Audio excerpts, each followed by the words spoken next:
Welcome back to Cards and Comics. Today, I want to admit I was wrong. The eBay authentication program actually worked in my favor, and I must admit when I was wrong. Now, I'm not going to admit that everything I complained about was wrong, but there was something I really forgot about the authentication program and how it could actually be beneficial, especially with PSA and their database of cards that have been altered. That is something I didn't take into account when I was actually thinking about the time delay and the frustration I have with how long it takes to get cards reviewed and sent to you when they're already slabbed. And that was something I was pointing out that they've already authenticated the cards, they've already done all the work, and why does it take so long to get cards through the process? However, one thing I didn't think about was the fact that PSA has a list of, let's say, cards that are from, let's say, people who are known to be trimmers, cards that are altered, cards that have been called into question through the blowout forums, through the When It Was a Game, WeWag scandal. They have some certs that are flagged as being altered or non-authentic. And when those cards show up in this authentication program, they get immediately flagged. And this happened to me. And I'll give you an example or show you what happened. Now, before I get into the gritty details here, I want to say this, is that the person I bought the card from didn't do anything wrong in how this was all went down. So I don't want people to think that the person who I bought the card from was the person who did the dastardly deed. But he sold the card, and I think lessons are learned all around on how this process now works. So obviously what I'm talking about is the authentication program, specifically the PSA process, which is listed right here. For graded cards, a PSA authenticator will verify that the case and label are authentic to the grade and check for any tampering and verify the cases and label are authentic to the grade, and the cards will not be regraded. Now, they did something different. I'm going to show you what they did. They did not just make sure that the case wasn't tampered with, and the label is authentic and all that stuff. They actually verified the card was altered, and I'll go into it right here. Card in question was this card right here. It is the 1998 Finest Centurion Refractor, Ken Griffey Jr., number 24/75. And I'll go right to the issue here, as this 24/75. So, background. This card is part of a collection by this seller that's very well known in the hobby to be one of the biggest Ken Griffey Jr. collectors and sellers in the hobby. And so two things were going through my mind. One is during these sales that he does, he lists maybe 30 or 40 high-end Griffey cards at a time. And he's been doing this for a couple months now. And so as you buy or you're bidding on these cards, they're coming up, one after the other. And, so in this auction, I was bidding on a few cards, and this is one of them. And as you don't win, you kind of move to the next one, to the next one, to the next one. And I knew this was on my list. I knew this. I don't have this refractor, and it popped up, and I had a certain amount I was going to pay for it. Put the bid in, and I won.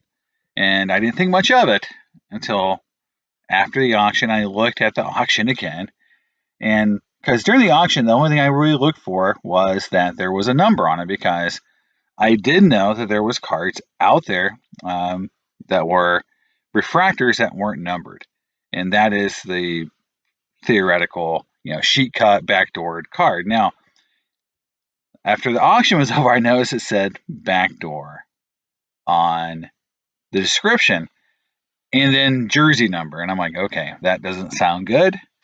I should have looked at this auction more carefully.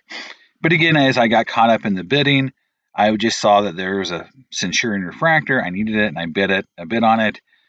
I noticed after the auction that it said this. Now, the other thing too is I went to the description, and the description did not have any other details that this card was, an aftermarket stamping. The card was altered in any way.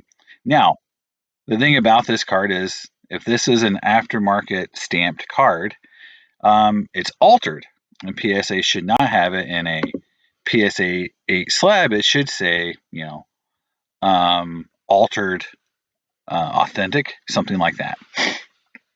So there's a lot of things going on. One is I bought the card and I didn't realize it was a backdoored, altered, or remarked card. It was in a PSA 8 holder, so that's one reason why I didn't think too much of it. I saw that it had a number, so then I looked kind of the two things I was looking for, and it came from a pretty reputable seller, but I didn't notice the backdoor in the description. So after the auction was over, I did contact the seller and just inquired what he meant by the backdoor, hoping that maybe it was not what I thought, but he confirmed that the card was altered, or it was stamped after it was cut, probably from a sheet. This card was never put in a pack, is all I'm trying to say. So there's a lot of things going on. One, again, now that I've confirmed with the seller that the card was, not pack pulled, it was stamped after it was backdoored by somebody at Tops. That meant that I really didn't want the card. It's something I don't collect these kind of cards. I don't want a Centurion refractor that's been altered like this. And even if I did, even if I thought, well, okay, maybe I can never afford a real one, so this is kind of like authentic but altered, I'd still want it to be in an altered PSA holder, because to me that would also mean that the value would be probably lower. So I felt like with all that going on, I was going to either ask for a refund or to negotiate maybe a lower price with the seller. That makes me a bad person, and that makes me a bad person. Because in reality, I wouldn't have probably bid on this card if I'd realized, what was going on. The $24.75 should have been my first big clue that this was not a authentic stamped card, but me wanting to believe it was real did override my senses at the time. So there was fault all around. Now, I do think the seller could have been more descriptive in the description. Just say, hey, this card has been backdoored. Putting it in at the end of the description kind of makes it where you have to really obviously read things really closely. But when you are going through 30 auctions, all ending really close to each other, those kind of details might get missed. And I'm not trying to make big excuses for myself, but I did miss it. PSA flagged it in their system, and actually, if you look at right here, it says items authenticity cannot be verified. Card is being returned to seller, and I've got a refund. So from that perspective, this really saved me a lot of hassle, because, would I have been able to get a refund from the seller? Maybe. Would I have been able or negotiate a lower price? Maybe. Could the seller have just said, no, because if you read what it says is returns not accepted.